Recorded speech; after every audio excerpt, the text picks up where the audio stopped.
Let me talk to you. Listen, I just need a minute. Because I'm going to tell you about a boy who they said was never going to be shit. He grew up addicted. Didn't have no siblings, but still everything he had to share it with mental illness. You see, his mother had it, and it was just them. It was them against the world and them against the system. You see, they were caught up in a trap designed to keep a slave in prison. Let me talk to you. Are you even paying attention? I just said that they were caught up in a trap that was designed to keep a slave in prison. It's the 13th Amendment. They say the sky's the limit. The sky is not the limit. I mean, who you kidding? Even he knew that was just a gimmick. How somebody touched the sky when he can't even touch the ceiling of the trailer that he lived in? It was broken down and lived in. His mother would go to work and he was alone. There was no one to really care about how he was feeling. And his mama was depressed, so he knew she wasn't trying to hear it. Every day she'd say she want to die. She keeps on begging God to end it. And he's just hiding in his room and acts like he don't even hear it. Like he wished it'd go away, but it keep coming back to visit. He'd hear her crying on the phone and she keeps saying the word evicted. Listen, he didn't know what that meant, but he knew that it would change how he was living. He was only 9, but in his mind, he had to fix it. Of course, he'd heard mention of God, but it was faint and only whispers. And he thought, if his father didn't want him, then how's the one in heaven different? See, the struggle's real, I know. Listen, I watched him live it.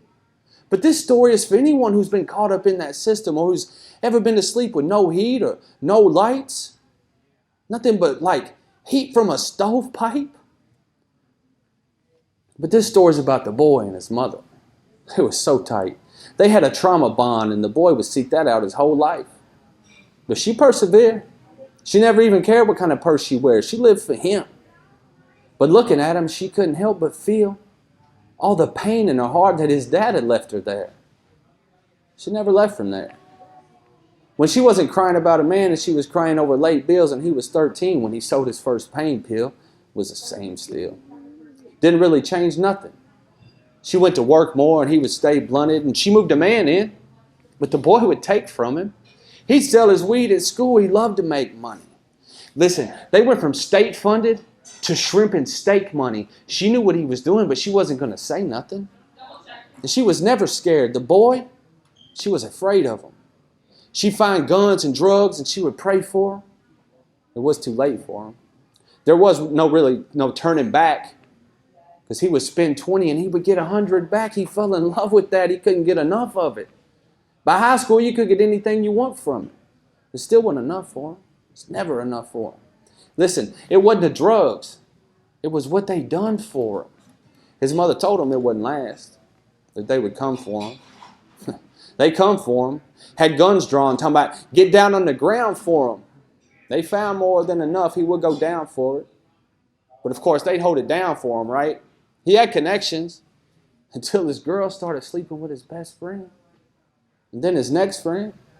And then his next friend. I'm dead serious. He began to question everything these rappers had ever said because shit was real different. I mean, his definition and theirs of what was real, different. He started to feel different. Looked around and realized that no one was here with them. There was nobody really down to ride. No one was here sitting in this cell with them. The hell with them. This wouldn't be the end of his story. Victory over hardship. He's built for it.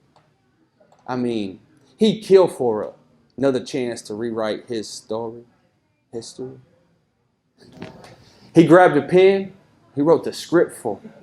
You see, he had a gift for it. It was something like a sixth sense. He packed his bags, man, and he ain't seen the pen since. That sentence, it did exactly what it was supposed to do. He swallowed pride and did what people that are sober do. He told the truth. He trusted God and he cleaned his mess up. Listen, they told him if he kept going, it would be like he never even messed up. Within a couple years, sure enough, the boy was blessed up. He'd use his story to help others who had messed up. As a matter of fact, the rumor has it that he's still at it. He makes music. They say it helps heal addicts. He was real bad once. He's helping them through real battles. These are real battles that most people know nothing about. Listen, that's the story of a boy. And of course, there's more to it. You know, maybe next time we'll get more into it. But see, there's a moral to it. There's something for you to think on. You should think on it. I love you, Dad. Don't agree, man. Look, I just need a minute to tell you about a boy who's never gonna be shit. Grew up addicted. He ain't have no siblings, still everything he had to share with mental illness. His mama had it. It was just them against the world, and them against the system. They were caught up in a trap designed to keep a slave.